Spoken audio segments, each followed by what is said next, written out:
पावन सीताराम। सीताराम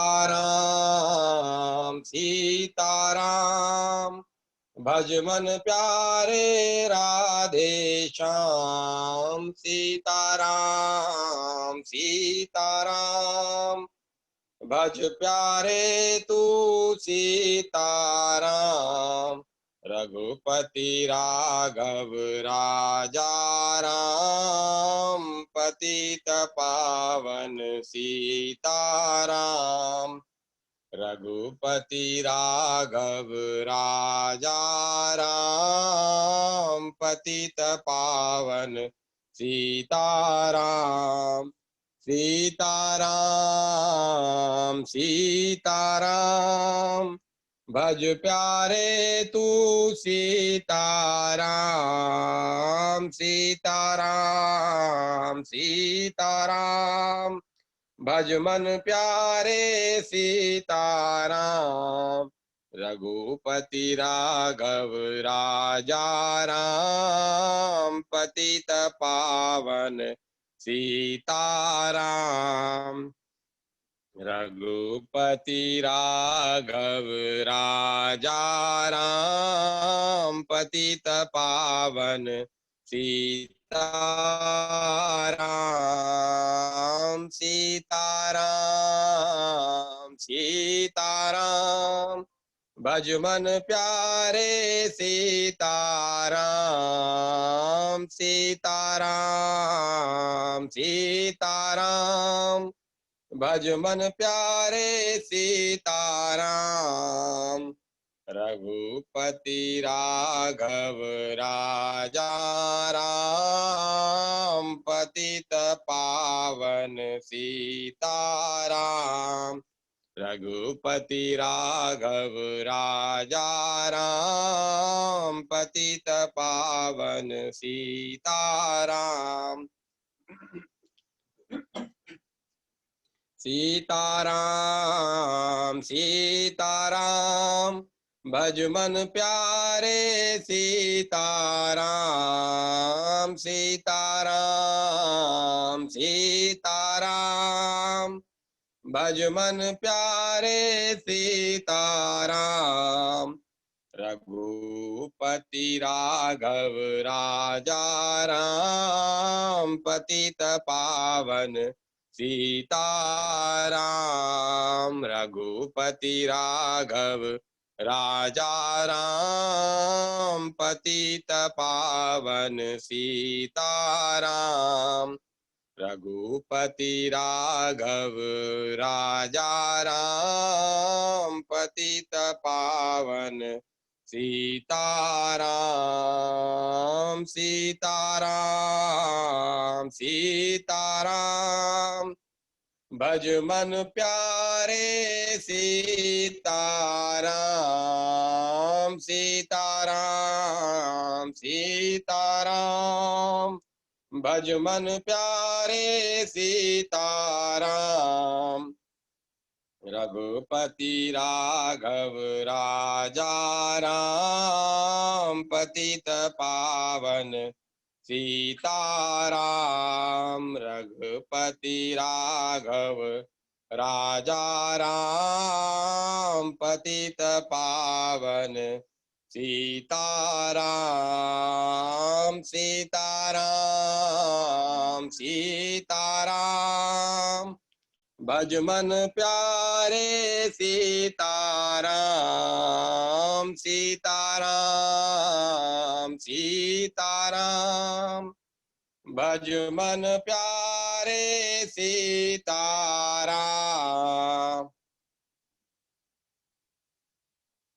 रघुपति राघव राजा राम। पतित पावन सीताराम। रघुपति राघव राजा राम। पतित पावन सीताराम। रघुपति राघव राजा राम। पतित पावन सीताराम। सीताराम सीताराम भज मन प्यारे सीताराम सीताराम सीताराम भज मन प्यारे सीताराम रघुपति राघव राजा राम पतित पावन सीताराम रघुपति राघव राजा राम पतित पावन सीताराम रघुपति राघव राजा राम पतित पावन सीताराम सीताराम सीताराम भज मन प्यारे सीताराम सीताराम सीताराम भज मन प्यारे सीताराम भज भज मन प्यारे सीताराम रघुपति राघव राजा राम पतित पावन सीताराम रघुपति राघव राजा राम पतित पावन सीताराम रघुपति राघव राजा राम पतित पावन सीताराम रघुपति राघव राजा राम पतित पावन सीताराम सीताराम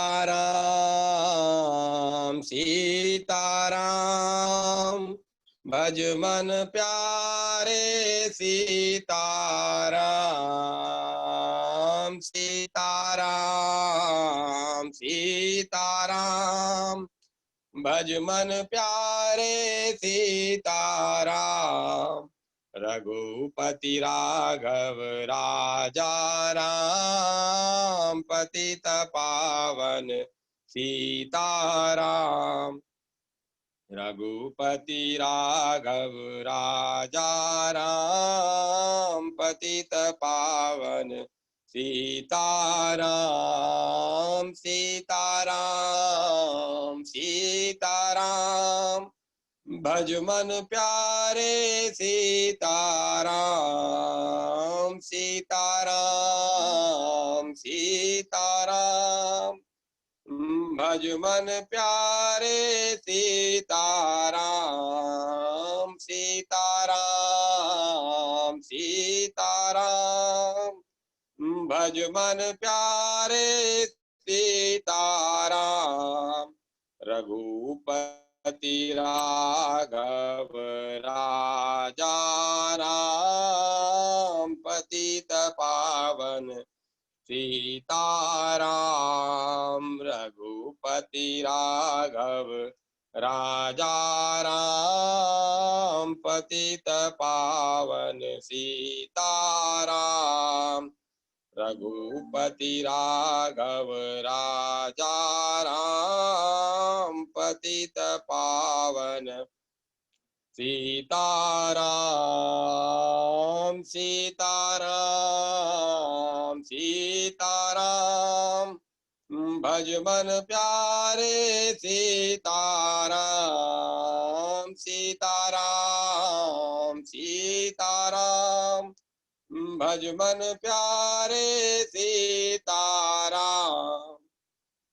रघुपति राघव राजा राम पतित पावन सीताराम रघुपति राघव राजा राम पतित पावन सीताराम रघुपति राघव राजा राम पतित पावन सीताराम रघुपति राघव राजा राम पतित पावन सीताराम।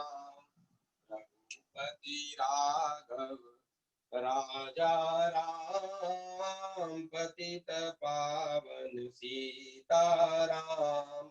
रघुपति राघव राजा राम पतित पावन सीताराम।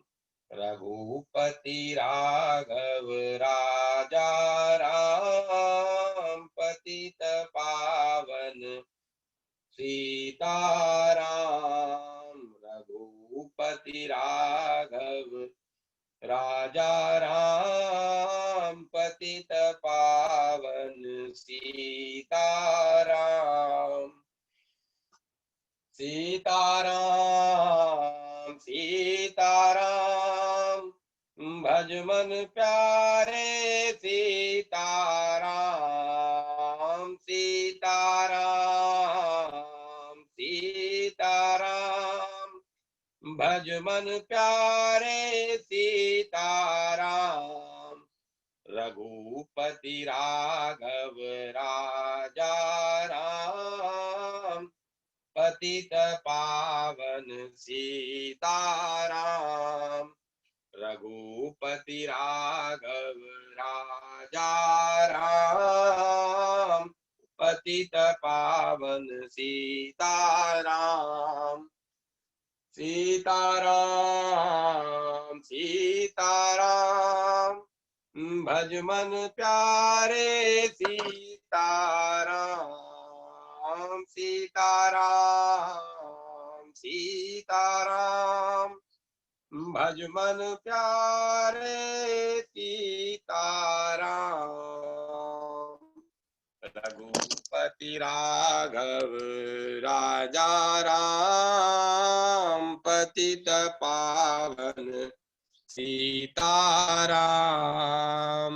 रघुपति राघव राजा राम पतित पावन सीताराम।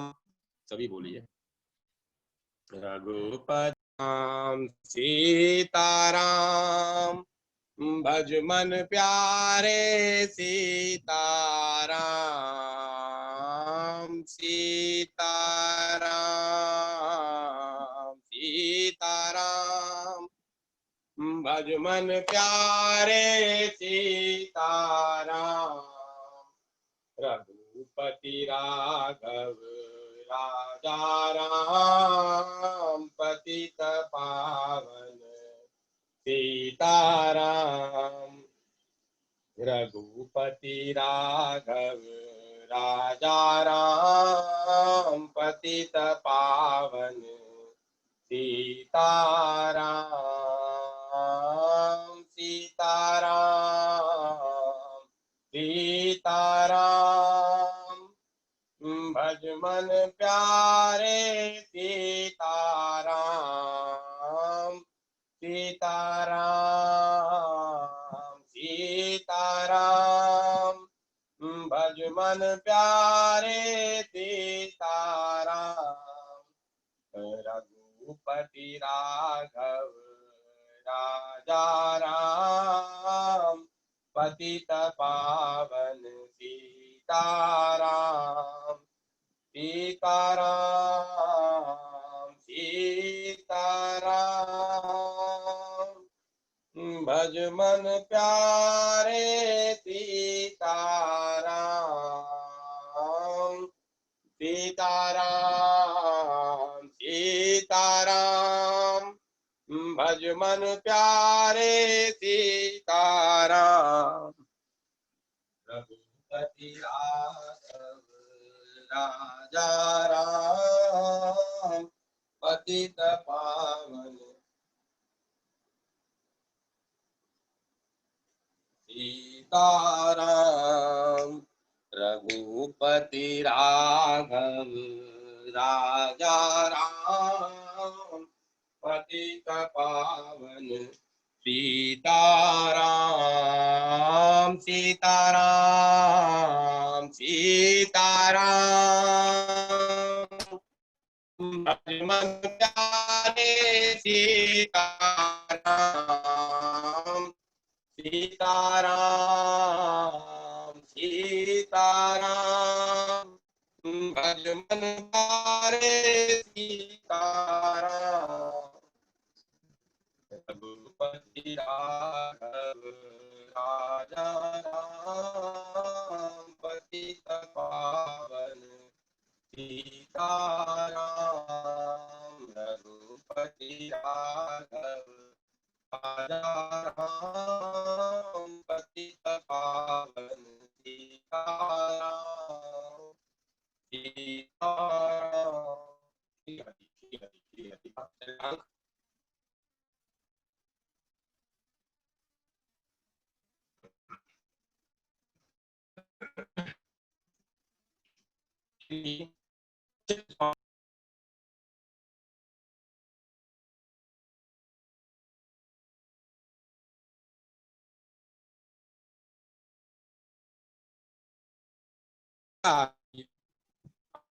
ध्यान देना,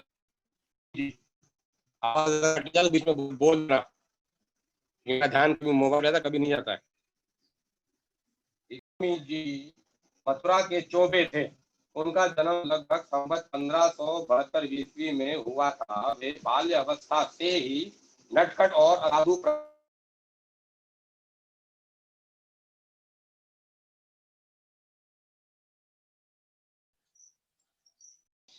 श्री चित स्वामी जी मथुरा के चोबे थे, उनका जन्म लगभग संवत 1572 ईस्वी में हुआ था। वे बाल्य अवस्था से ही नटखट और साधु असाधु प्रवृत्ति के व्यक्ति थे, परंतु भक्ति के महान आचार्य परम भगवदीय गोसाई श्री विठलनाथ जी की कृपा सुधा ने चित चोबे को परम भक्त हरिपरायण और रसिक भगवदाशय गायक भगवत यश गायक के रूपांतरित कर लिया। वे 20 साल की अवस्था में गोसाई श्री विठलनाथ जी के शिष्य हो गए। उन दिनों श्री विठलनाथ जी की अलौकिक भक्ति निष्ठा की चर्चा चारों ओर तेजी से फैल रही थी। कुछ साथियों को लेकर चित चोबे ने उनकी परीक्षा लेने के लिए गोकुल की यात्रा की। गोसाई जी के हाथ में सूखे नारियल और खोटे रुपयों की भेंट रखी। नारियल की गिर्री निकल आई और खोटा रुपया ठीक निकला। गोसाई जी के दर्शन से उनका मन बदल चुका था। उनके चमत्कार से प्रभावित होकर उन्होंने क्षमा मांगी और कहा कि मुझे अपनी चरण शरण में अभय दान से कृतार्थ कीजिए। आप दया सिंधु हैं। हरि भक्ति सुधा दान से मेरे पाप ताप का शमन करके भव सागर से पार होने का मंत्र दीजिए। आपका प्रशय छोड़कर दूसरा स्थान मेरे लिए है भी तो नहीं। सागर से सरिता मिलती है तो प्यासी थोड़े रह जाती है। श्री गोसाई जी महाराज ने उनको ब्रह्म संबंध दिया और गुरु के पाद पदम मकरंद के रसास्वादन से प्रमत्त होकर चित स्वामी ने अपनी काव्य भारती का आवाहन किया। भाई अब गिरिधर तो पहचान, कपट रूप धरी छली बे आए, पुरुषोत्तम नाही जान। छोटो बड़ो कछु नाही जानियो, छाए रहो अज्ञान। चित स्वामी देखत अपनायो, विठ्ठल कृपा निधान। दीक्षा ग्रहण के बाद उन्होंने नवनीत प्रिय के दर्शन किए। उन्होंने गोसाई जी से घर जाने की आज्ञा मांगी। कुछ काल के बाद वे स्थायी रूप से गोवर्धन के निकट कुंचरी स्थान पर शाम तमाल वृक्ष के नीचे रहने लगे। वे श्रीनाथ जी के सामने कीर्तन करते और उनकी लीला के सरस पदों की रचना करते थे। उनके पद सीधी साधी सरल भाषा में है। ब्रजभूमि के प्रति उनमें प्रगाढ़ अनुराग है। ए हो विधिना तो सा अचरा पसारी मांगो, जन्म जन्म दीजे आही ब्रज बसीबो से उनकी ब्रज क्षेत्र के प्रति आस्था का पता चलता है। गोसाई श्री विठलनाथ जी ने उनकी दृढ़ भक्ति और सरसपद रचना से प्रसन्न होकर उनको अष्टछाप में सम्मिलित कर लिया। वे निष्प्रता के मूर्तिमान रूप थे। श्री विठल के लीला प्रवेश के बाद संवत 1642 ईस्वी में उन्होंने अपने निवास स्थान पर पुचरी में देह त्याग कर दिया।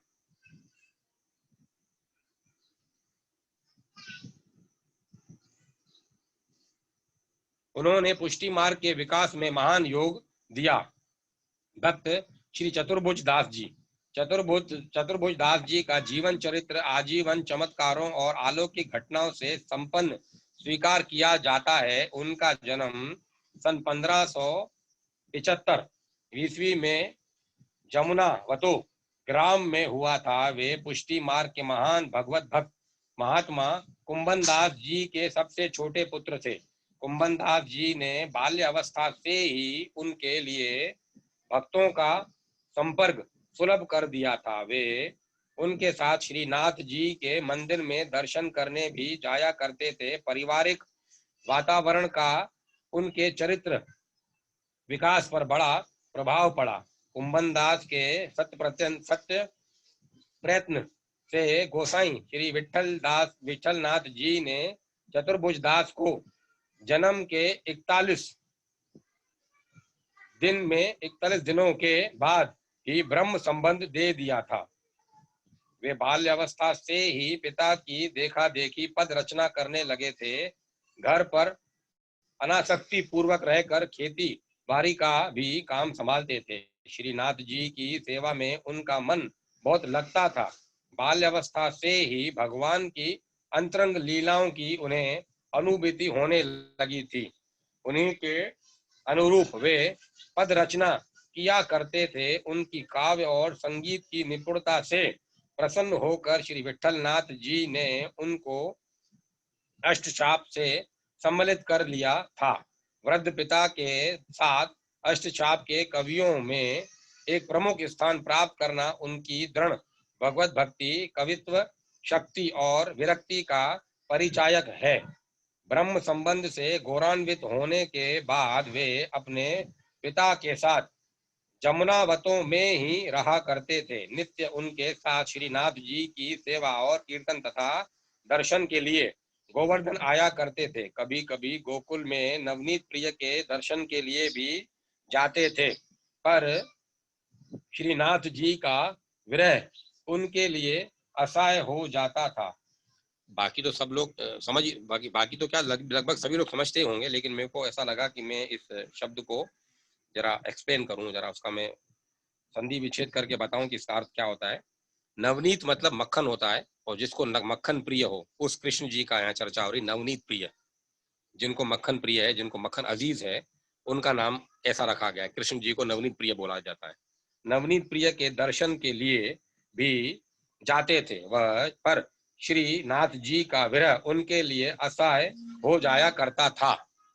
श्रीनाथ जी में उनकी भक्ति सखा भाव की थी।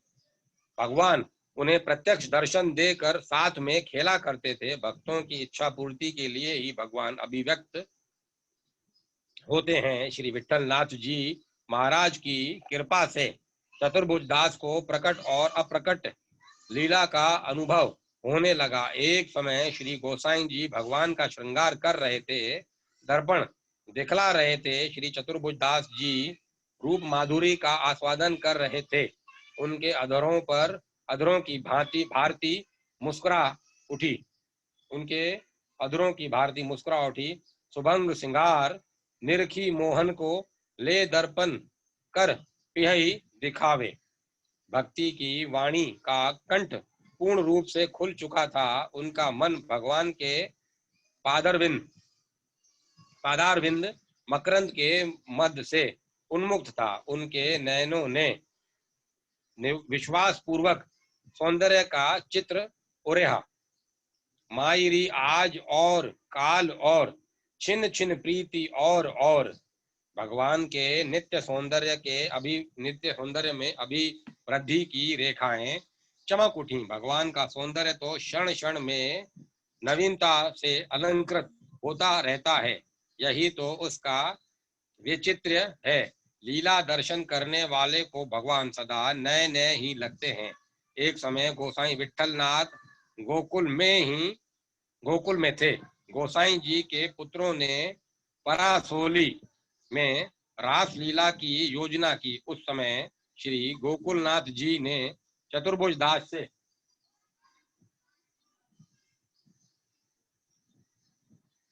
दास पर कृपा की।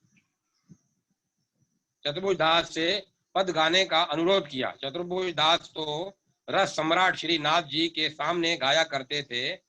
भक्त अपने भगवान के विरह में ही लीन थे। श्रीनाथ जी ने चतुर्भुज दास पर कृपा की। श्री गोकुलनाथ जी ने उनसे गाने के लिए फिर कहा और विश्वास दिलाया कि आपके पद को भगवान प्रकट रूप से सुनेंगे। चतुर्भुज दास ने पद गाना आरंभ किया। भक्त गाय और भगवान प्रत्यक्ष न सुने, यह कैसे हो सकता है। उनकी यह दृढ़ प्रतिज्ञा है कि मेरे भक्त जहाँ गाते हैं वहां मैं उपस्थित रहता हूँ। भगवान प्रकट हो गए, पर उनके दर्शन केवल चतुर्भुज दास और श्री गोकुलनाथ जी को ही हो सके। श्री गोकुलनाथ जी को विश्वास हो गया कि भगवान भक्तों के हाथ में किस तरह नाचा करते हैं। चतुर्भुज दास ने गाया, अद्भुत नट वेश धरे जमुना तट, श्याम सुंदर गुण निधान, गिरी बरधरन रास रंग नाचे। रात बढ़ती गई, देखने वाले तो नैनों पर अतृप्ति की वारुणी चढ़ती गई। भक्त की प्रसन्नता और संतोष के लिए भगवान अपना विधान बदल दिया करते हैं। एक समय श्री विठलनाथ जी ने विदेश यात्रा की। उनके पुत्र श्री गिरिधर जी ने श्री नाथ जी को मथुरा में अपने निवास स्थान पर पधराया।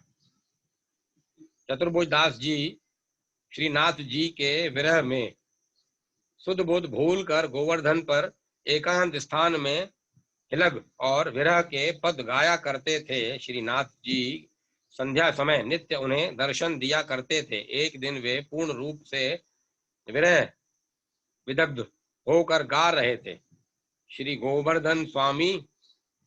गोवर्धन वासी सांवरे लाल, तुम बिन रहो न जाए हो।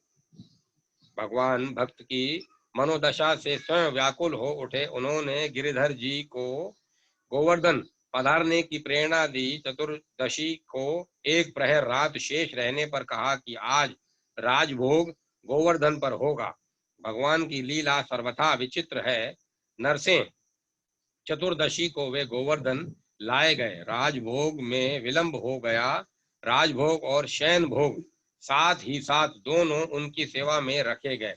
नरसिंह चतुर्दशी को वे उसी दिन से दो राजभोगों की सेवा से पूजित होते हैं। उनका देवासन संवत 1642 ईस्वी के रुद्रकुंड पर एक इमली के वृक्ष के नीचे हुआ था। वे श्रृंगार मिश्रित भक्ति प्रधान कवि, रसिक और महान भगवत भक्त थे। राजा आस्करण जी गोसाई विठलनाथ जी के दीक्षित शिष्य परम भगवदीय राजा आस्करण एक ऐसे ही सौभाग्यशाली जीव थे जिन्हें भगवान श्री कृष्ण ने स्वयं अपनी अनेक लीलाओं का साक्षात्कार कराया था। राजा आस्करण नरवरगढ़ के राजा थे। सम्राट अकबर के समकालीन थे। बाल्य अवस्था से ही भगवत भक्ति की माधुरी और संगीत की सरसता से सरसता के आस्वादन में उनकी विशेष अभिरुचि थी। उनकी राज्यसभा में सुदूर प्रांतों से कवि, कलाकार और गायक आया करते थे। एक बार संगीत सम्राट तानसेन उनकी राजसभा में पहुंच गए। उनकी संगीत माधुरी में राजा आस्करण भाव निमग्न हो गए और मंत्र मुग्ध की तरह उनका विष्णु पद सुनने लगे। तानसेन गोविंद स्वामी का पद गा रहे थे। भाव यह था कि शरद रात्रि की दिव्य ज्योत्सना में श्री कृष्ण राधा जी के साथ बैठकर रस भरी बातें कर रहे हैं। शीतल मंद सुगंध, समीर बह रहा है, कोयल मीठी बोली बोल रहे हैं तथा भौरे नव निकुंज की कलिकाओं का रसास्वादन कर रहे हैं। राजा आजकर्ण ध्यानस्थ हो गए। वे तानसेन के साथ गोविंद स्वामी का दर्शन करने के लिए ब्रज आए। अपार समृद्धि, विशाल राज प्रसाद, असीम अधिकार पर लात मारकर आजकर्ण ने भगवान श्री कृष्ण की सभा के गायक से मिलने में गौरवानुभूति की। गोकुल पहुंचकर तानसेन की प्रेरणा से उन्होंने श्री विट्ठलनाथ जी से दीक्षा ली। उनके साथ ही वे नवनीत प्रिय के दर्शन के लिए गए। उस समय गोविंद स्वामी नवनीत प्रिय के सामने कीर्तन कर रहे थे। सावन का महीना था। मल्हार की सरसता मंदिर में पूर्ण रूप से प्रवाहित हो रही थी। राजा ने समझ लिया कि गोविंद स्वामी ही गा रहे हैं। वे पद का भाव चिंतन करने लगे। नयन बंद थे। राजा ने ध्यान में मग्न होकर देखा कि परम पवित्र कालिंदी के तट पर श्री राधा कृष्ण कुसुम नयन कर रहे हैं। आकाश में काली काली घटाएं उमड़ रही हैं। कुछ बूंदें भी पड़ने लगी। नंद नंदन राधा रानी के साथ वंशी वट की ओर जा रहे हैं। उनका पिट पट लहरा रहा है। रासेश्वरी की नीली चुनरी चारों ओर झिलमिल करती हुई अत्यंत मोहिनी छटा बिखेर रही है। कितना मादक दृश्य था। राधा रानी की कृपा मृत लहरी से आस्करण की समाधि लग गई। कुछ देर के बाद चेत होने पर वे गोविंद स्वामी से मिले। वे जब तक ब्रज क्षेत्र में रहे नित्य गोविंद स्वामी के साथ रमण रेती में विचरण किया करते थे। कुछ दिनों में के बाद गोसाई जी की आज्ञा से वे नरवर लौट आए। गुरु ने उनको मदन मोहन की सेवा सौंपी थी। नरवर आने पर उन्होंने राज्य कार्य दीवान को सौंप दिया। भगवान की सेवा में उनके दिन बीतने लगे। उनकी मानसी सेवा सिद्ध थी। उनका मन राजपद से उब गया था। राजा आस्करण को राज्य सुख अधिक दिनों तक मोह में न रख सका। वे तो भगवान के सच्चे भक्त थे। राज कार्य भतीजे को सौंपकर भगवान श्री कृष्ण की राजधानी वृंदावन की ओर चल पड़े। कुछ दिनों तक गोकुल में भी रहे। उन्हें समय समय पर भगवान की लीला के प्रत्यक्ष दर्शन होने लगे। वे लीला दर्शन के अनुरूप पद रचना करके अपनी वाणी को भगवत रस से सींचने लगे। एक बार राजा आस्करण स्नान करने जा रहे थे। भगवान ने रमण रेती में बंशी बजाई। सलोने श्याम सुंदर उस समय रंगोत्सव में मस्त थे। होली खेल रहे थे। राजा ने उनकी रंग भरी छवि माधुरी के सत्वन में गाया। धमार की स्वर भरी मीठी ध्वनि से लीला स्थल का एक एक कण रसमय हो उठा। उनकी भारती का कंठ खुल गया। या गोकुल के चौहटे रंग राची गवाल, मोहन खेले फाग। लीला तो समाप्त हो गई पर संगीत का क्रम चलता ही रहा। वे 3 दिन तक अचेत पड़े रहे। उन्हें भगवत लीला का साक्षात्कार हो गया था। गोसाई जी ने उन्हें स्वतंत्र पूर्वक ब्रज भ्रमण की आज्ञा दे दी। वे उन्मुक्त होकर भगवान के यश कीर्तन और लीला गान में दिन बिताने लगे। नयनों में भगवान की छवि वारुणी का ऐसा प्रभाव था कि कोटि प्रयत्न करने पर भी वह न उतरता। खाने पीने की कुछ भी चिंता नहीं रहती थी। वे उच्च कोटि के रसिक भक्त थे। लीला रसामृत का पान ही उन्हें निश्चिंत कर देता था। एक बार यशोदा जी अपने बाल गोपाल को दूध पिला रही थी। सोने के कटोरे में कोटा दूध लेकर ग्वाल बालों की मंडली में खेलते हुए घनश्याम को नंदरानी दूध पिलाने के लिए बार बार बुला रही थी। आस्करण के नयन उस पवित्र लीला का दर्शन करके धन्य हो गए। एक समय उन्हें भगवान की शयन लीला का विचित्र दर्शन हुआ। उन्होंने देखा कि भगवान निकुंज में कोमल शैया पर अपने नयनों में मीठी नींद भरकर ऊँघ से रहे हैं। भगवान सो नहीं रहे हैं। भक्त का हृदय विकल हो उठा। उन्होंने मीठी वाणी से उनकी मनुहार करनी आरंभ की। तुम पोड़ो सो सेज बनायो, चाप चरण रह पायन तर, मधुरे स्वर केदारो गाऊ। आस्करण प्रभु मोहन नागर, यह सुख शाम सदा हो पाऊ। भगवान भक्त की प्रसन्नता के लिए सो गए। आस्करण उनके मुख की माधुरी में लीन हो गए। इसी तरह उन्हें सदा भगवान की लीला के दर्शन होते रहते थे। राजा आस्करण वास्तव में राज ऋषि थे। वे भगवान के लीला गायक रसिक कवि और अन्य भक्त थे। भक्त श्री आशुधीर जी। वितराग अनन्य भक्त श्री आशुधीर जी का जन्म विक्रम संवत 1470 के लगभग सारस्वत वंश में हुआ। आप वृंदावन के कुलीन में सदैव विश्राम किया करते थे, अतः उस स्थान का नाम भी धीर समीर पड़ गया। वह स्थान इतना दिव्य और पुनीत है कि उसके विषय में एक संस्कृत कवि ने तो यहाँ तक कह दिया कि धीर समीरे यमुना तीरे वसती सदा वनमाली। गायक सम्राट तानसेन के स्वामी गुरु स्वामी हरिदास जी तो आपके एक दोहे को सुनकर ही सर्वस्व त्याग कर आपके शिष्य हो गए और अंत में भगवत सानिध्य प्राप्त कर ही लिया।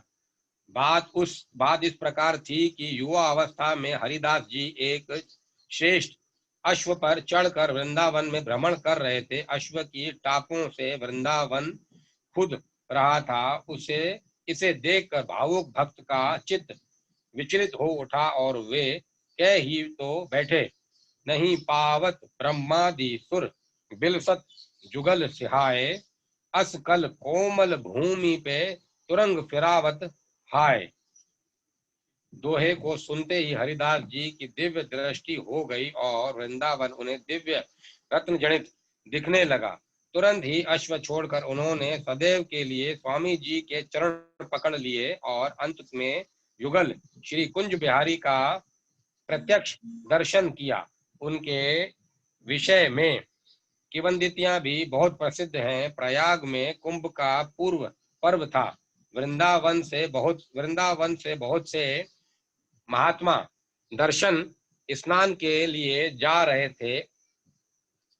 आशुधीर जी ने भी 5 सुपारी एक साधु को देकर कह दिया कि गंगा जी को दे देना। वे साधु स्नान करके गंगा तट पर विचार करने लगे कि मुझे चढ़ाने को तो कहा नहीं है, देने को कहा है। वे तुरंत ही गंगा जी को पुकारने लगे। गंगा जी ने आवाज सुनकर जल से बाहर दक्षिण भुजा पसार दी और सुपारी लेकर अंतर ध्यान हो गई। इनके विषय में किसी सामिक कवि ने प्रशंसा में यह छंद कहा था, निम्बारक बंस अवतंस ता में हंसवत, अमित प्रशंस रति मति गति ग्राम है, पंडित अखंडित है, भेदमति मंडित है, राम सो न काम किंतु धारी और राम है, तिलक विशाल भाल रसिक रसाल रस, परम कृपालु पर औगुन को खाम है, ललित ललाम श्याम श्यामा सुखधाम नाम, लेत आठों जाम आसु हीर अभिराम है। आपके 52 शिष्य हुए, जिनमें स्वामी हरिदास जी प्रमुख हैं, जिनसे तानसेन जी ने संगीत सीखा। निकुंजवास आपका लगभग 16वीं शताब्दी का उत्तरार्ध है। आज भी आपका स्थान तटी स्थान के नाम से दर्शनीय तथा प्रसिद्ध है। भक्त श्री पति जी। भक्त श्रीपति जी बादशाह अकबर के दरबारी कवि थे, पर वे कभी बादशाह की प्रशंसा में कोई कविता नहीं करते थे। उनका विश्वास सर्वथा उन परम पिता परमात्मा पर ही था। वे हर समय भगवान की असीम कृपा का ही अनुभव किया करते थे, अतः वे सर्वथा निडर हो चुके थे। दरबार के अन्यान्य कवि स्वार्थवश बादशाह के गुणानुवाद में ही लगे रहते थे, मानो भगवान की सत्ता को वे भूल ही गए थे। पर बादशाह गुणग्राही थे।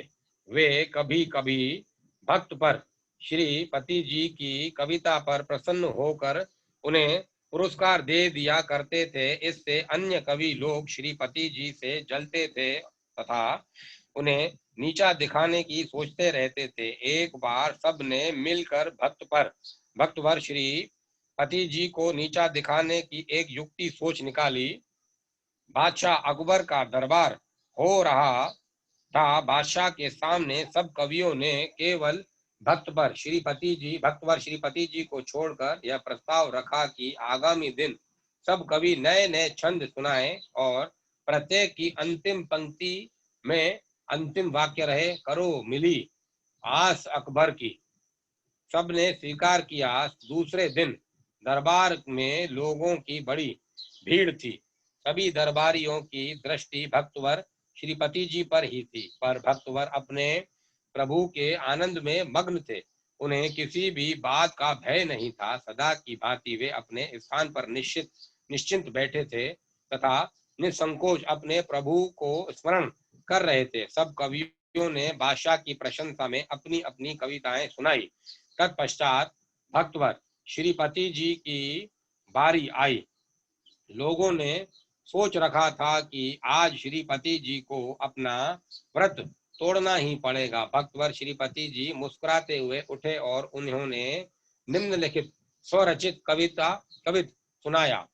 अब न सुलता फनियान समान है, अब न सुलता फनियान समान है, बादद पाग अटबर की।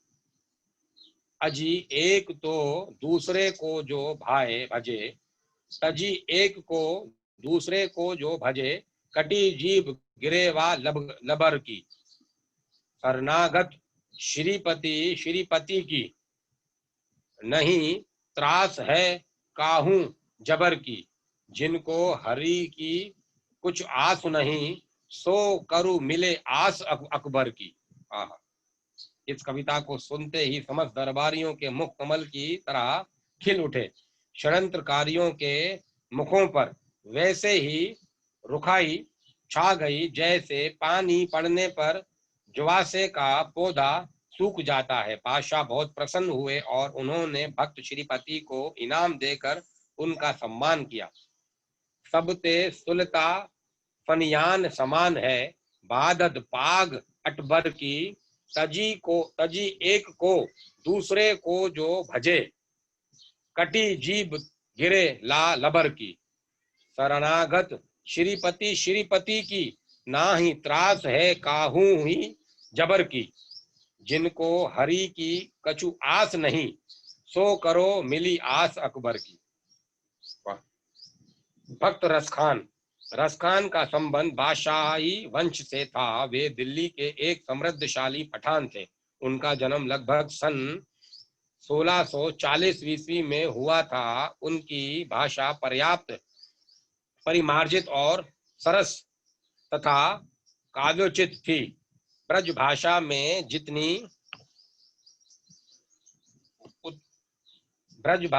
जितनी उत्तमता से अपने हृदय के भाव वे व्यक्त कर सके, उतना और कवियों के लिए कष्ट साध्य था। उनकी परमोत्कृष्ट विशेषता यह थी कि उन्होंने अपने लौकिक प्रेम को भगवत प्रेम में रूपांतरित कर दिया। असार संसार का परित्याग करके सर्वथा नंद कुमार के दरबार के सदस्य हो गए। एक समय कहीं भागवत कथा में उपस्थित थे। व्यास गद्दी के पास श्याम सुंदर का चित्र रखा हुआ था।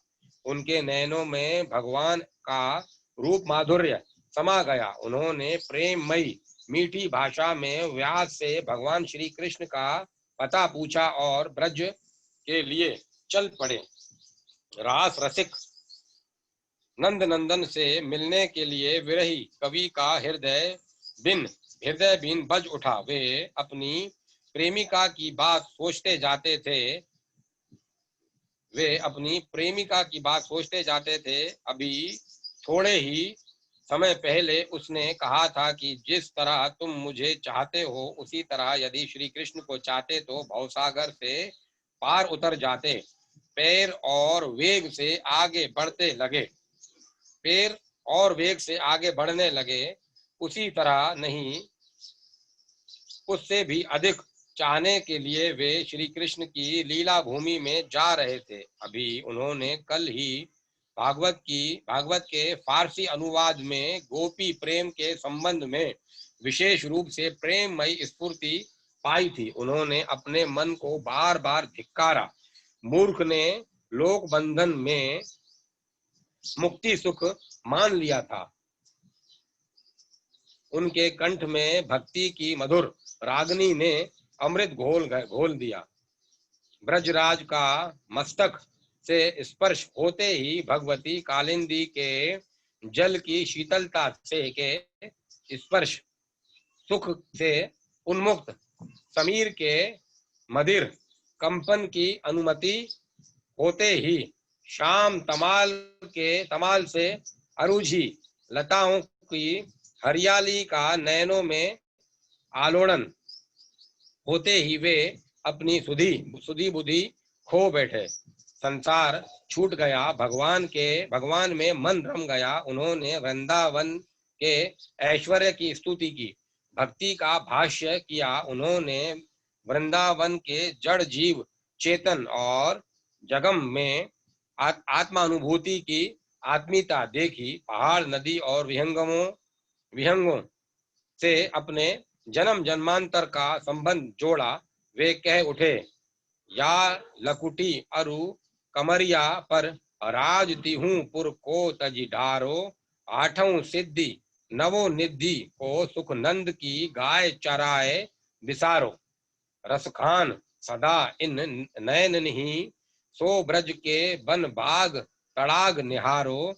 कोटिन हूँ कल धोत के धाम, करिल की कुंजन ऊपर वारो। कितना अद्भुत आत्मसमर्पण था, भाव माधुर्य था। प्रेम सुधा का निरंतर पान करते हुए ब्रज की शोभा देख रहे थे। उनके पैरों में विरक्ति की बेड़ी थी, हाथों में अनुरक्ति की हथकड़ी थी, हृदय में भक्ति की बंधन मुक्ति थी। रसखान के दर्शन से ब्रज धन्य हो उठा। ब्रज के दर्शन से रसखान का जीवन सफल हो गया। वे गोवर्धन पर श्रीनाथ जी के दर्शन के लिए मंदिर में जाने लगे। द्वारपाल ने धक्का देकर निकाल दिया। श्रीनाथ जी के नयन रक्त हो उठे। उधर रसखान की स्थिति विचित्र थी। उन्हें अपने प्राणेश्वर श्याम सुंदर का भरोसा था। अन्न जल छोड़ दिया, न जाने किन पापों के फल स्वरूप कोरियों ने मंदिर से निकाल दिया था। 3 दिन बीत गए, भक्त के प्राण कल्प रहे थे। उधर भगवान की भक्ति की भावना के अनुसार विकल थे। रसखान पड़े पड़े सोच रहे थे। देश विदेश के देखे नरेशन, रीझी की कोई न बूझ करेगो। ताते तिन्हें तजी जान गिरयो, गुण सो गुण गांठी परेगो। बांसुरी वारो बड़ो रीझवार है, शाम जो नेकू सुधार ढेरोगो। लाडिलो छेल वही तो अहिर को, पीर हमारे हिये की हरेगो। अहिर के छेल ने उनके हृदय की वेदना हर ही तो ली। भगवान ने साक्षात दर्शन दिए। उसके बाद गोसाई विठलनाथ जी ने उनको गोविंद कुंड पर स्नान कराकर दीक्षित किया। रसखानी हो गए। भगवान के प्रति पूर्ण रूप से समर्पण का भाव उदय हुआ। रस खान की काव्य साधना पूरी हो गई। उनके नयनों ने गवाही दी। ब्रह्म में रेडियो पुरानिन गानिन वेद ऋचा सुनी चौगुने चायन देखियो सुनियो कबहू न कीतु वह कैसे स्वरूप ओ कैसे शोभायन। तेरत तेरत हारी पर्यो रसखान बड़्यो न लोग लुगायन देखियो दरियो वह कुंज कुटीर के बैठ्यो पल पलोटतु राधिका पायन। शेष गणेश महेश दिनेश और सुरेश जिनका पार नहीं पा सके, वेद अनादि अनंत अखंड अभेद कहकर नित नेति नेति के ब्रह्म सागर में डूब गए, उनके स्वरूप का इतना भव्य रसमय दर्शन जिस सुंदर रीति से रसखान ने किया वह इतिहास की एक अद्भुत घटना है। शेष गणेश महेश दिनेश और सुरेश जिनका पार नहीं पा सके, वेद अनादि अनंत अखंड कहकर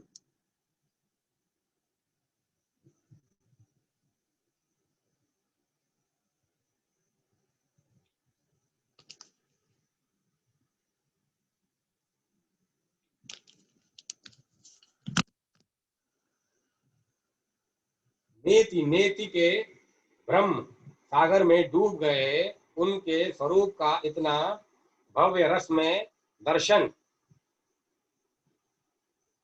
जिस सुंदर रीति से रसखान किया करते थे वे इतिहास की एक अद्भुत घटना है। हितेश सुन रहे हो? मैं ऐश ऐश बोलता था ना, हितेश, वैसे शेष गणेश महेश दिनेश सुरेश। अब यकीन हो गया? अद्भुत घटना है। भक्ति साहित्य का रसमय वैचित्र्य है। वे आजीवन ब्रज में ही भगवान की लीला को काव्य रूप देते हुए विचरण करते रहे। भगवान ही उनके एकमात्र स्नेही सखा और संबंधी थे। 45 साल की अवस्था में उन्होंने भगवान के दिव्य धाम की यात्रा की। प्रेम देवता राधा रमण ने अंतिम समय में उनको दर्शन दिया था। उन्होंने भगवान के सामने यही कामना की विला में केवल इतना ही निवेदन किया, मानुष हो तो वही रसखान, बासो ब्रज गोकुल गांव में गवारन। जो पशु हो तो कहाँ बस मेरो चारों चित नंद की धुन मंजारन। पाहन हो तो वही गिरी को जो धर्यो कर छत्र पुरंदन धारन। जो खग हो तो बेसरो कहो नित कालिंदी कुल कबंद की डारन।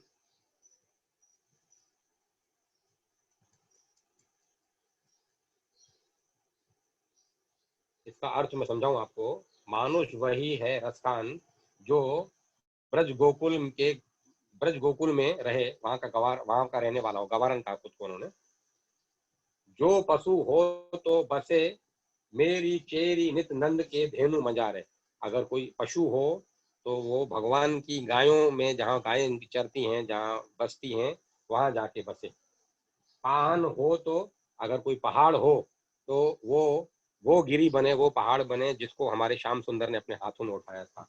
और कोई खग हो मतलब पक्षी हो तो उसका बसेरा कालिंदी मतलब यमुना जी के तट के किनारे हो, उस कदम्ब के पेड़ पे हो जहाँ पे प्रभु बैठे थे और प्रभु ने लीलाएं की थी। इनका ये अर्थ मैं समझा हूँ। बाकी और अर्थ क्या है वो शायद मेरी मति गति वहां तक पहुंच नहीं रही, मेरी मति की गति वहां तक पहुंच नहीं रही। जितना समझा उतना समझाया मैंने आपको। भक्त के हृदय की विवशता का कितना मार्मिक आत्मनिवेदन है यह। भगवान की लीला से संबंध दृश्यों स्थलों जीवों के प्रति कितनी समीचीन आत्मीयता है। भगवान के सामने ही उनके प्राण चल बसे, जिनके चरणों की रज के लिए कोटि कोटि जन्मों तक मृत्यु के आदि देवता यम तरसा करते हैं। उन्होंने भक्त की कीर्ति को समुजुल समुजुल सम और नितांत अशुण रखने के लिए अपने ही हाथों से अंतुष्टि क्रिया की। प्रभु की कृपा का अंत पाना कठिन है, असंभव है। प्रेम के साम्राज्य में उनकी कृपा का दर्शन रसकान जैसे भक्तों के ही सौभाग्य की बात है। अपन लोगों ने यहाँ भेद कर रखा है, ये पठान है, ये ब्राह्मण है। देखो कितने श्रेष्ठों से श्रेष्ठ उनको गति मिली है। पठान थे वो, रसखान खान थे वो। रसिक शेखर स्वामी हरिदास जी। 500 साल पहले की बात है। वृंदावन से आधे कोस की दूरी पर राजपुर गांव में संवत 1537 ईस्वी के लगभग स्वामी हरिदास जी का जन्म हुआ। उनके पिता का नाम गंगाधर और माता का नाम चित्रा देवी था। वे ब्राह्मण थे। बाल्यावस्था से ही उन्हें भगवान की लीला के अनुकरण के प्रति प्रेम था और वे खेल में भी बिहारी जी की सेवा युक्त क्रीड़ा में ही तत्पर रहते थे। माता पिता भगवान के सीधे सादे भक्त थे। हरिदास जी ने के चरित्र विकास पर उनके संपर्क और संग तथा शिक्षा दीक्षा और नीति का विशेष प्रभाव पड़ा। हरिदास जी का मन घर गृहस्थी में बहुत ही कम लगता था। वे उपवनों में सरिता के तट पर और एकांत स्थानों में विचरण किया करते थे। एक दिन अवसर पाकर 25 वर्ष की अवस्था में एक विरक्त वैष्णव की तरह वे घर से अचानक निकल पड़े। माता पिता का स्नेह भगवत अनुराग की रसमयी सीमा में बढ़ने से उन्हें रोक न सका। परिवार सुख वैराग्य की अचल नींव को न हिला सका। बचपन में उन्हें काव्य और संगीत की सुंदर शिक्षा मिली थी।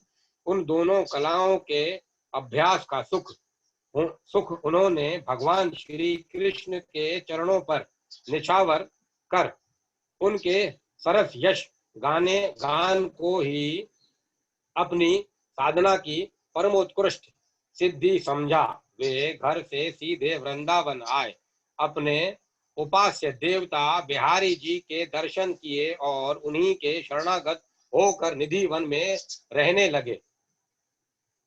आशुधीर जी उनके दीक्षा गुरु थे। धीरे धीरे उनके त्याग, निष्प्रता, रसोपासना और संगीत दक्षता की प्रसिद्धि चारों ओर भक्त संत तथा संगीतज्ञ मंडली में व्याप्त हो गई। लोग उनके सरस चमत्कार और गंभीर जीवनाचार्य से उत्कृष्ट होकर सुदूर प्रांतों से दर्शन के लिए आने लगे। शिष्यों की संख्या बढ़ने लगी।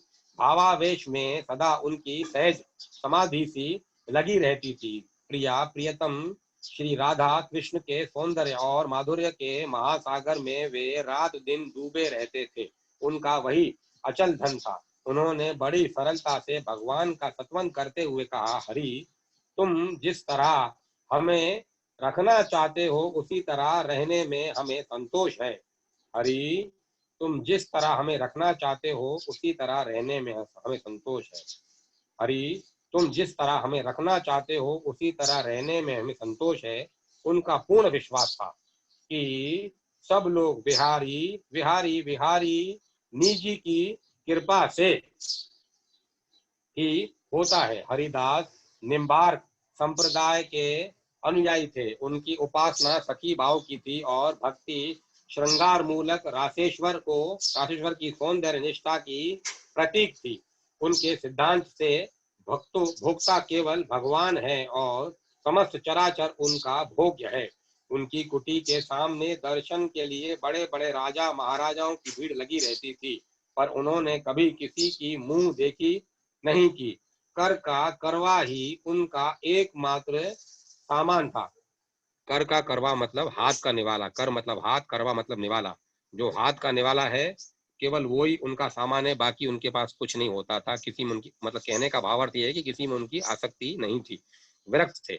बस जो हाथ से थाली से लेके मुंह तक गया। कर मतलब हाथ, कलेवा मतलब कौल, निवाला, बस वही सामान उनका एकमात्र उनका सामान था, बाकी कुछ भी नहीं था। सबको त्याग कर दिया था, हर चीज का परित्याग कर दिया था उन्होंने। एक बार वे भगवती यमुना की रेती में बैठे हुए थे। और ये हरिदास जी तानसेन जी के गुरु थे, ये वो हरिदास। एक बार वे भगवती यमुना की रेती पे बैठे हुए थे। वसंत ऋतु का यौवन अपनी पराकाष्ठा पर था। चारों ओर कोयल की सुरीली और मीठी कंठ ध्वनि कुंज कुंज में अनुपम उद्दीपन का संचार कर रही थी। लताएं कुसुमती होकर पादपों के गाढ़ालिंगन में शयन कर रही थी। वृंदावन के मंदिरों में धमार की धूम थी। रसिक हरिदास का मन डोल उठा। उनके प्राण प्रिय रास बिहारी और उनकी रासेश्वरी श्री राधा रानी की कृपा दृष्टि की मनोरम दिव्यता उनके नयनों में समा गई। वृंदावन की चिन्मयता की आरसी में उन्होंने उपास्य की झांकी करके वे ध्यानस्थ हो गए। उन्हें तनिक भी ब्राह्म ब्राह्म ज्ञान नहीं था। वे मानस जगत की सीमाओं में भगवदीय कांति का दर्शन करने लगे। भगवान राधा रमण रंगोत्सव में प्रमत्त होकर राधा रानी के अंग अंग को कर में कनक पिचकारी लेकर सराबोर कर रहे थे। ललिता विशाखा आदि रासेश्वरी की ओर से नंद नंदन पर गुलाल और अबीर फेंक रही थी। यमुना जल रंग से लाल हो चुका था। बालुकाओं में गुलाल और बुक्के के कण चमक रहे थे। भगवान होली खेल रहे थे। हरिदास के प्राणों में रंगीन चेतनाएं लहराने लगी। नंदनंदन के हाथ में पिचकारी नंदनंदन के हाथ की पिचकारी छूट ही तो गई। हरिदास के तन मन भगवान के रंग में शीतल हो गए। उनका अंतरदेश गहे गहे रंग में सराबोर था। भगवान ने भक्त को ललकारा। हरिदास ने भगवान के पीतांबर पर इत्र की शीशी उड़ेल दी। इत्र की शीशी जिसने भेंट की थी वह तो उनके इस चरित्र से आश्चर्यचकित हो गया। जिस वस्तु को उसने इतने प्रेम से प्रदान किया था उसे उन्होंने रेत में छिड़क कर अपार आनंद का अनुभव किया। रसिक हरिदास की आंखें खुली। उन्होंने उस व्यक्ति की मानसिक वेदना की बात जान ली और शिष्यों के साथ श्री बिहारी जी के दर्शन के लिए भेजा। उस व्यक्ति ने श्री बिहारी जी का वस्त्र इत्र से सराबोर देखा और देखा पूरा मंदिर विलक्षण सुगंध से परिपूर्ण था।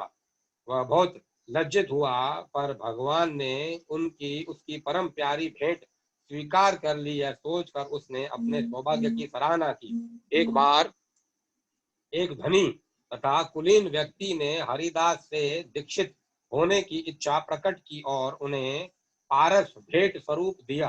हरिदास ने पारस को पत्थर कहकर यमुना जी में फेंक दिया और उसे शिष्य बना दिया। अपने दरबारी गायक भक्तवर तानसेन से एक बार सम्राट अकबर ने पूछा था, क्या तुमसे बढ़कर भी कोई गाने वाले व्यक्ति हैं? तानसेन ने विनम्रता पूर्वक स्वामी हरिदास जी का नाम लिया। अकबर ने उन्हें राजसभा में आमंत्रित करना चाहा, पर तानसेन ने निवेदन किया कि वे कहीं आते जाते नहीं। निधिवन जाने का निश्चय हुआ। हरिदास जी तानसेन के संगीत गुरु थे। उनके सामने जाने में तानसेन के लिए कुछ भी अड़चन नहीं थी। ये रही अकबर की बात, तो उन्होंने वेश बदलकर एक साधारण नागरिक के रूप में उनका दर्शन किया। तानसेन ने जानबूझकर एक गीत गलत राग में गाया। स्वामी हरिदास ने उसे परामार्जित और शुद्ध करके कोकिल कंठ से जब आलाप भरना आरंभ किया, तब सम्राट अकबर ने संगीत की दिव्यता का अनुभव किया। तानसेन ने कहा, स्वामी जी, सम्राटों के सम्राट भगवान श्री कृष्ण के गायक हैं। एक बार श्री कृष्ण चैतन्य गौरंग महाप्रभु से वे बात कर रहे थे। ठीक उसी समय राधा कुंड निवासी रघुनाथ दास मानसिक श्रृंगार में खोई हुई प्रिया जी की पुष्प वेणी खोजते उनके निकट आ पहुंचे। स्वामी जी ने अश्वत्थ वृक्ष के नीचे पता लगाकर उनकी मानसिक सेवा की समस्त व्यवस्था का निरूपण कर दिया। स्वामी हरिदास ने रस की प्रीति रीति चलाई। जिस पत्थर पर यति, योगी, तपी और सन्यासी ध्यान लगाकर भगवान के दर्शन से अपनी साधना सफल करते हैं और फिर भी उनके रूप रस की कल्पना नहीं कर पाते, उसी को स्वामी हरिदास ने अपना कर भगवान रसो वे सह को मूर्तिमान पा लिया। स्वामी हरिदास जी निम्बार्क संप्रदाय के अंतर्गत तटी संप्रदाय संस्थान के संस्थापक थे। संवत 1632 ईस्वी तक वे निधिवन में विद्यमान थे।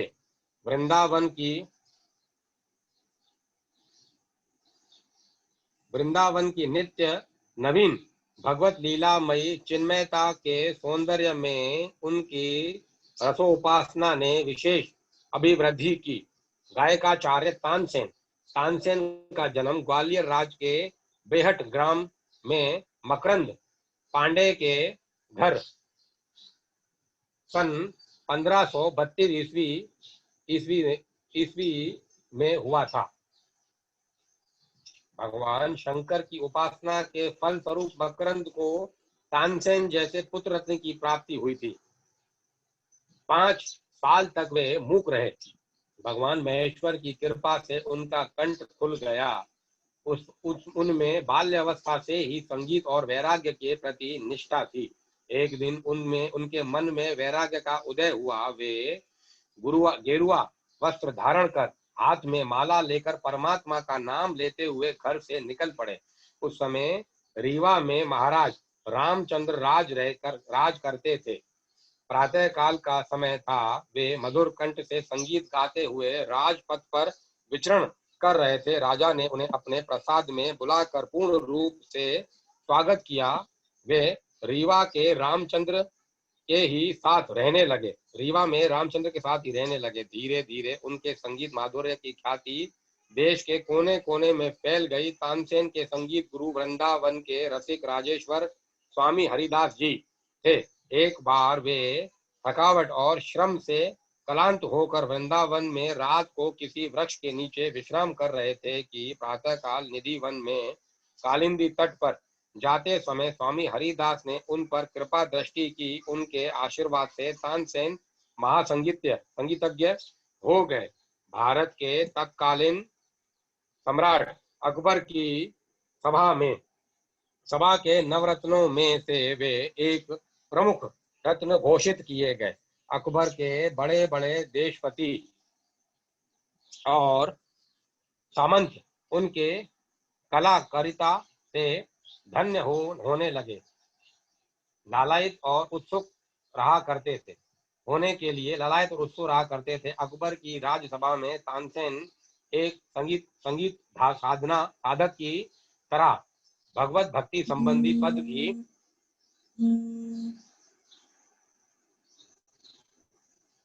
राजसभा में तानसेन एक संगीत साधक की तरह भगवत भक्ति संबंधी पद ही विशेष रूप से गाया करते थे।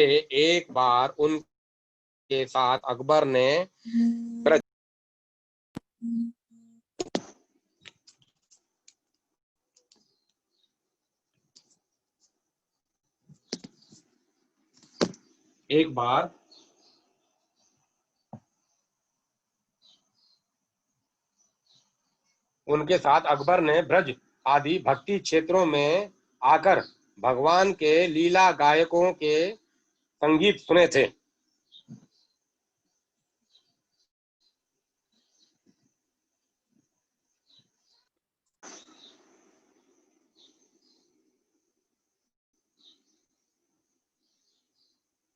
मेवाड़ की राजरानी भक्तिमती मीरा का अकबर ने तानसेन के साथ ही पवित्र दर्शन करके अपने आप को कृतार्थ किया था।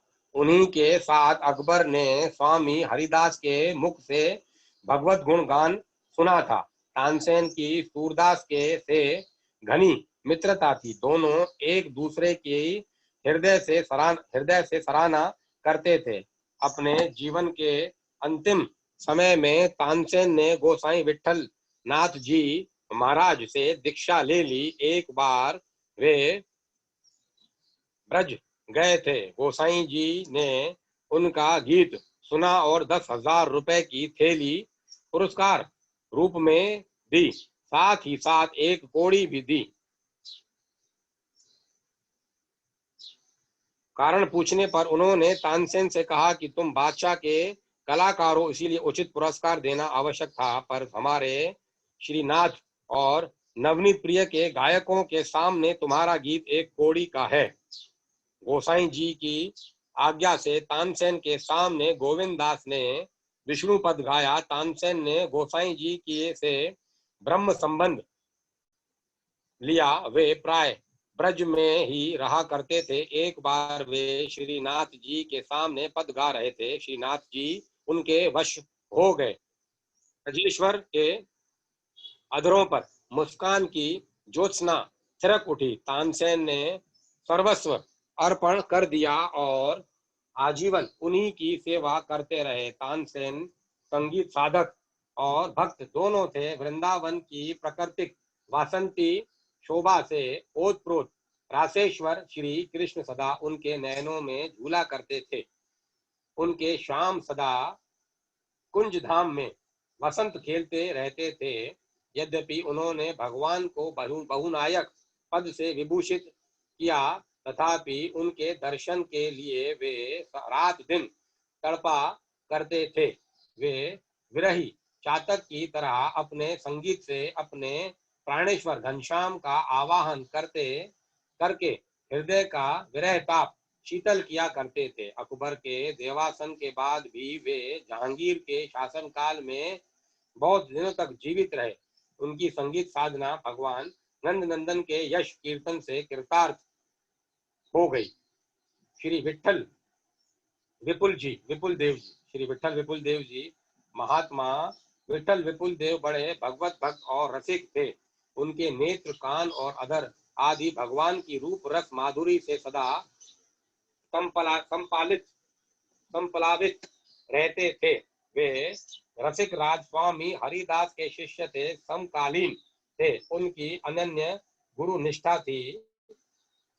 स्वामी जी के वे विशेष कृपा पात्र थे। विठल विपुल देव हरिदास जी के ममेरे भाई थे। उनसे अवस्था में कई वर्ष बड़े थे। वे कभी कभी हरिदास जी के साथ उनकी बाल्यावस्था के समय भगवत लीला अनुकरण में सम्मिलित हो जाया करते थे। उनके संस्कार पहले से ही पवित्र और शुद्ध थे। 30 वर्ष की अवस्था में विठल विपुल देव वृंदावन गए। उन्हें कुंज कुंज में भगवान श्री कृष्ण की लीला माधुरी का सरस अनुभूति होने लगी।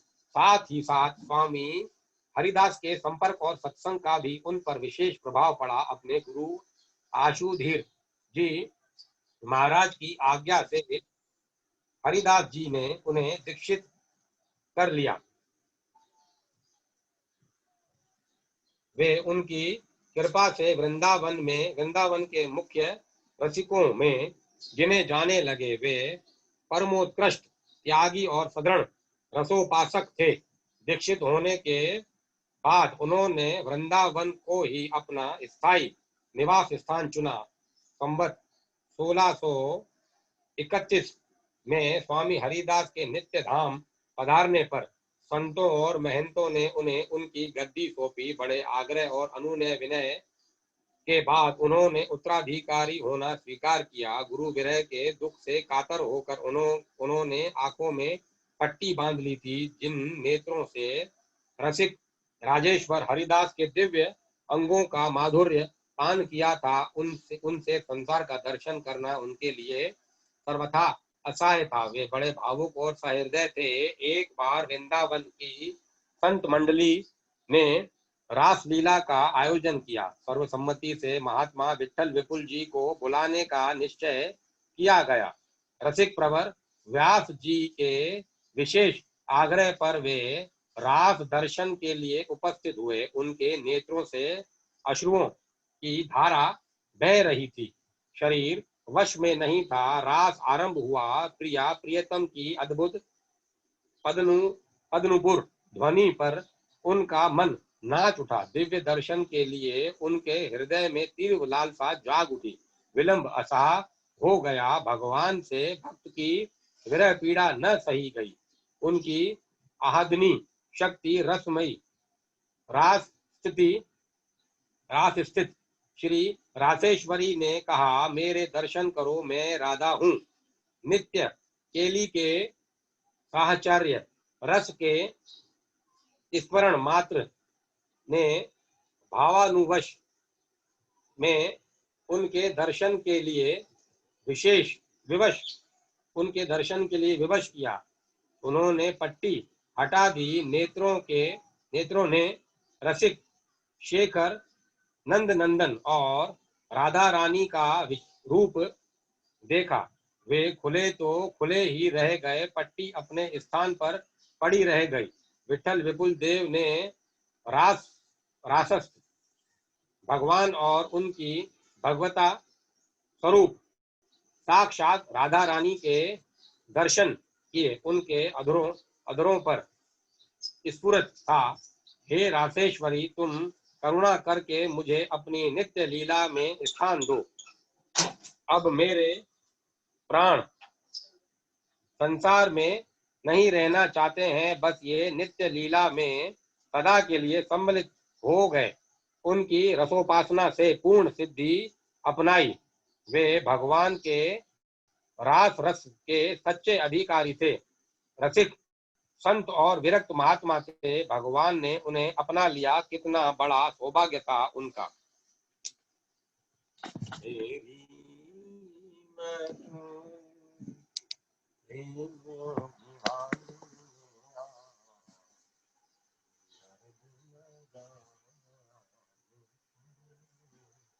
श्री भगवत रसिक जी का जन्म संवत 1795 में सागर जिले के गढ़कोटा स्थान में हुआ था।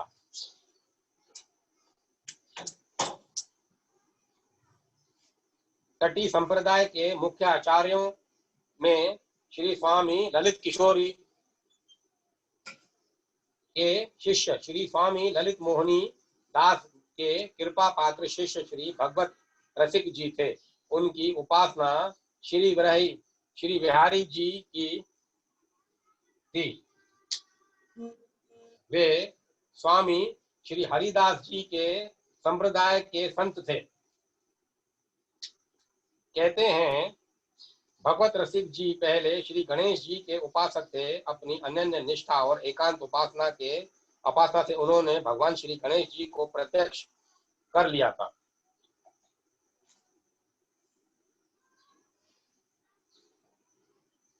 श्री गणेश जी ने ही पहले उन्हें श्री कृष्ण भगवान की अनन्य प्रेम लक्षणा भक्ति सखी भाव से करने का उपदेश दिया और उसकी सिद्धि का वरदान भी दिया। यह बात इनके निम्नलिखित पद से भी प्रकट होती है।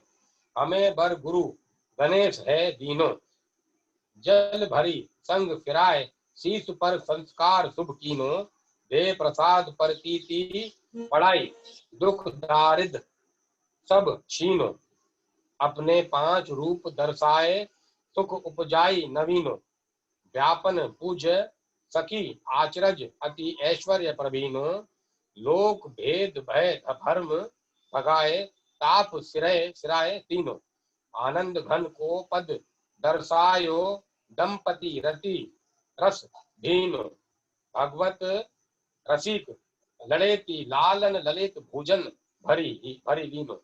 तटी संप्रदाय के अष्टाचार्यों के में सबसे अंतिम श्री ललित मोहनदास जी के गोलोक सिधारने पर भक्त महानुभवों के अत्यंत आग्रह करने पर भी श्री भगवत रसिक जी ने गद्दी का अधिकार नहीं लिया और ये जन्म भर निर्लिप्त भाव से श्री जी की सेवा में लगे रहे। यथार्थ तो यह है कि ये महात्मा श्री कृष्ण भक्ति में लीन एक प्रेम योगी थे।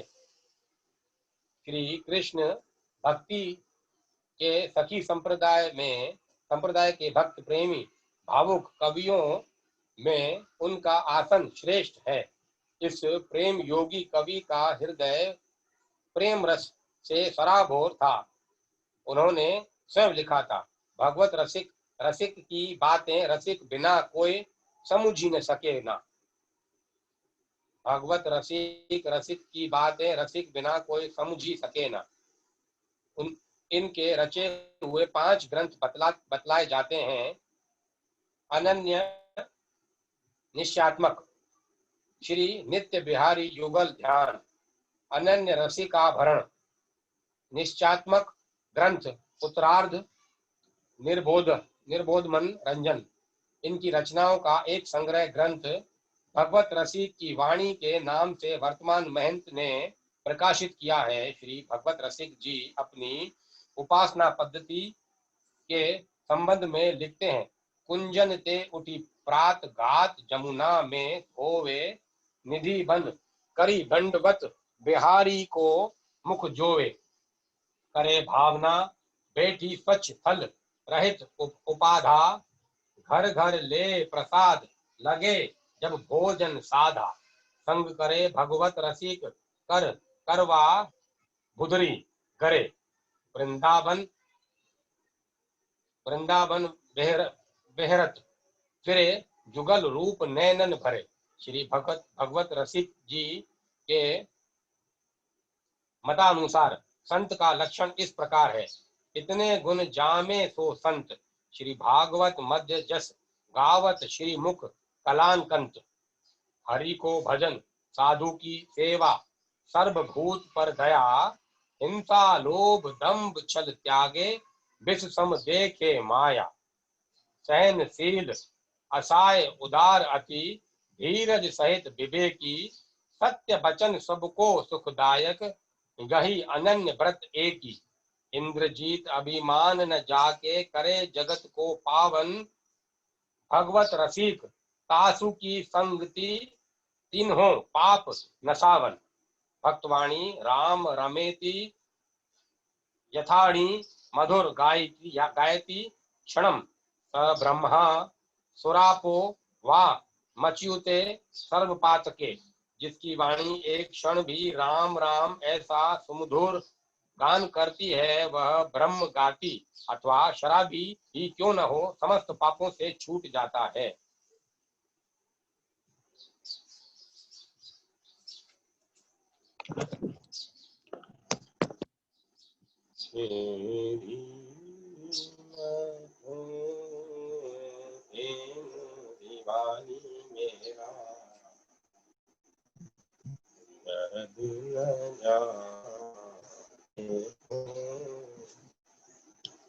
कथा को मैं ही विराम देता हूँ, कल आगे से पढ़ें।